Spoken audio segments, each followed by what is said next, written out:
ఇవాళ చాలా శుభదినం. ఎన్టీఆర్ మాల్లో ఈరోజు వాల్యూ జోన్ స్టోర్ ప్రారంభోత్సవాన్ని నా చేతుల మీద చేయడం అనేది నా పూర్వజన్మ సుకృతంగా భావిస్తున్నాను. వారికి మాకెంతో సన్నిహితమైన సంబంధం ఉంది. వాల్యూ జోన్ మన పట్టు వెంకటేశ్వర్ గారు అయితేనేమి, రాజమౌళి గారు, ప్రసాద్ గారు, వాళ్ళు ఇంతకుముందు పడంచేరులో నేను వాళ్ళ స్టోరు మాల్ ఓపెన్ చేయడం జరిగింది. ఇది రెండోది. అక్కడ 1,00,000 స్క్వేర్ ఫీటు, ఇక్కడేమో 1,70,000 స్క్వేర్ ఫీటు ఈ యొక్క మాల్ని ప్రారంభోత్సవం చేయడం నాకు చాలా సంతోషంగా ఉంది.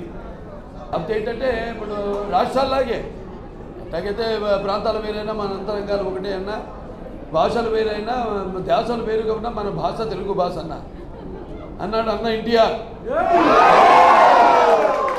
ఇవాళ మనం ఏదో సాంకేతికంగా మనం విడిపోయినా బట్ మన మనసులో మన ఆలోచనలు అన్నీ ఒకటే. మనం తెలుగు వాళ్ళకి ఎంతో గర్వపడాలి. ఇవాళ మరి ఇటువంటి అన్నీ అంటే ఈ ఒక మాల్స్ విషయంలో తెలియమి ఇటువంటి కొత్త కాన్సెప్ట్లు సమాజంలో తీసుకురావడం అంటే, అలాగే ఎక్కడైనా సరే దేశంలో కావచ్చు విదేశాల్లో కావచ్చు, ఎక్కడైనా సరే ఏ రంగంలోనైనా సరే ప్రథమ స్థానంలో ఉండి మన దేశ పేరు ప్రఖ్యాతలను సముద్రాలను దాటి, అలాగే ఆ దేశాలు ఎక్కడున్నా సరే వాళ్ళు మన ఆ దేశాల యొక్క సామాజిక సాంస్కృతిక అలాగే రాజకీయ ఆర్థికంగా ఆ దేశాల భాగస్వాములు అవుతున్నారు.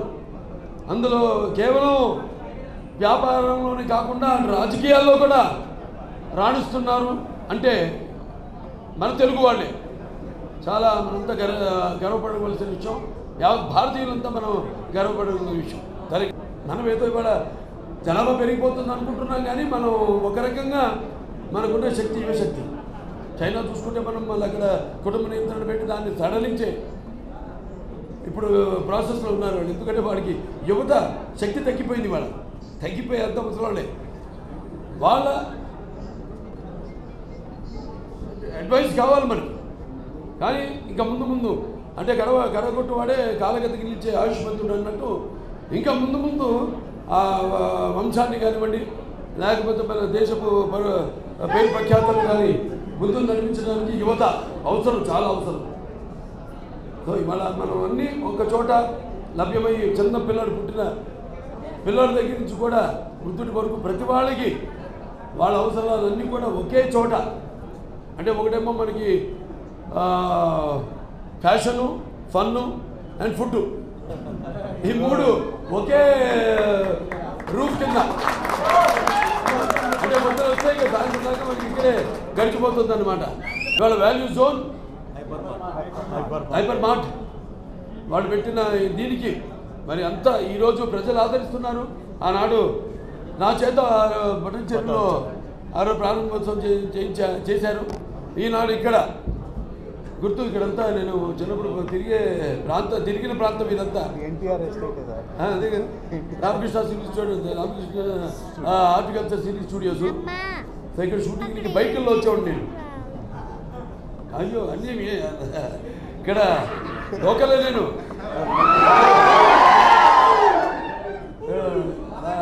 అన్ని పాత జ్ఞాపకాలు అన్నీ కూడా గుర్తు చేసుకుంటూ మరి ఎవరికి తోచిన వాళ్ళు ప్రజలకి అందుబాటులో అన్నీ ఉండేలా కూడా ఇది కూడా ఒక సేవ చేయడం. ఇక్కడి నుంచి మరి ఇంకో ఐటమ్ కోసం ఇంకో చోట వెళ్ళడం, మళ్ళీ ఇంకో చోటుకి వెళ్ళడం, వాటిని కాకుండా ఈ ట్రాఫిక్లో పడి అన్నీ ఒక చోటే. అలాగే ఇవాళ ఎమ్మెల్యే గారు ఉన్నారు ఇక్కడ, ఆయన బండారి లక్ష్మారెడ్డి గారు. ఆయన ఎంతోమంది విద్యార్థులకు కూడా ఆర్థిక సహాయం అందిస్తూ, అంటే మెడిసిన్ చేసే విద్యార్థులకి వాళ్ళు ర్యాంక్ తెచ్చుకుంటే చాలు. ఆయన ఎంతవరకు ఎంతోమందికి ఎవరిని కాదని ఇటు అంటే వాళ్ళ ఆర్థిక స్తోమతలు బట్టి వాళ్ళకి ఆయన సహాయం అందిస్తున్నారు. ఈరోజు ఆయన కోరారు నా సంవత్సరాలతో ఆయన మనందరం కరతాల ధ్వనులతో ఆయన అభినందించాల్సిన విషయం ఇది. ఏమైనా మనకు కావాల్సింది సేవా దృక్పథం ఉన్న వాళ్ళు ఎప్పుడు చేస్తామని నేను ఇవాళ ఆయన కూడా ఒక ముగ్గురికి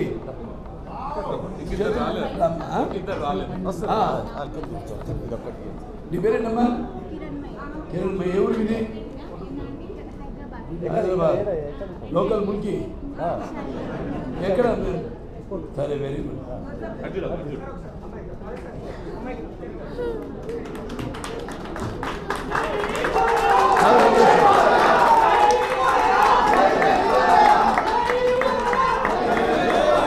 okay very good congratulations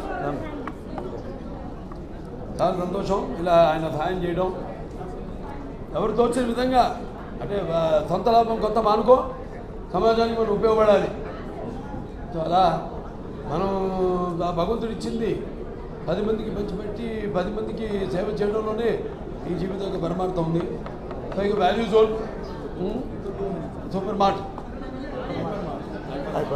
hyper mart అని పోయినాం అభినవ్ పక్కన పెట్టుకున్నా కరెక్ట్ చేయడానికి యువకుడు ఇందాకే యువకుడి గురించి మాట్లాడాం కదా చాలా సంతోషం ఇంకా మీ బ్రాంచ్లు ఇంకా బాగా అభివృద్ధి చెందాలని ఇంకా 10 చోట్ల కూడా చెట్టుకి కొమ్మల్లాగా బాగా వ్యాప్తి చెందాలని మనసారా కోరుకుంటూ పాత్రికేయులకు అలాగే ఇక్కడికి వచ్చేసిన అభిమానులు అందరికీ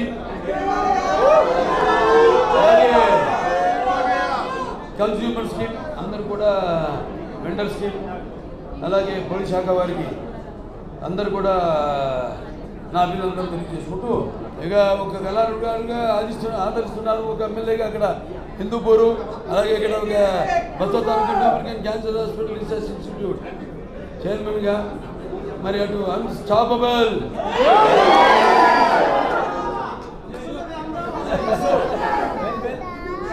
ఎప్పటికప్పుడు మన పనులు పెట్టుకోవాలా మన పనులు లేదని మనం నిరాశపడకుండా దేశం మనకి ఏం చేస్తుందని కాకుండా మనం దేశానికి ఏం చేసాం అనేది ఇప్పుడు ఒక అబ్దుల్ కలాం గారు చెప్పినట్టు ఒక విజన్ దాన్ని సాధించడానికి ఎన్ని అవరోధాలు అడ్డంకులైనా వాటిని అధిగమించి చివరి గమ్యం చేరే వరకు పోరాడుతూనే ఉండాలి నిరాశ నిస్పృహ చెందొద్దు యువత ఏదో ఉద్యోగాలు దొరకట్లేదు అన్నందరూ ఏదో అగత్యానికి పాల్పడటం అది మిమ్మల్ని మీరు అవమానించుకున్నట్టే సో ఎప్పటికైనా మంచి బ్రహ్మాండమైన భవిష్యత్తు ఉంది ఇది కొనసాగుతుంది అలాగే ఈ యొక్క ఇటువంటి కాన్సెప్ట్స్తో ఇంకా ఎన్నెన్నో కొత్త కొత్త ఐడియాలతో మీరు ముందుకు కావాలి అందరూ కూడా మరొకసారి అభినందనలు తెలియజేసుకుని ముఖ్యంగా మన పుట్టి వెంకటేష్ గారికి రాజమౌళి గారికి ప్రసాద్ గారికి నా అభినందనలు తెలియజేసుకుంటూ మరొకసారి ద్వితీయ యజ్ఞం లేకుండా ద్వితీయ అవకాశం ఇచ్చినందుకు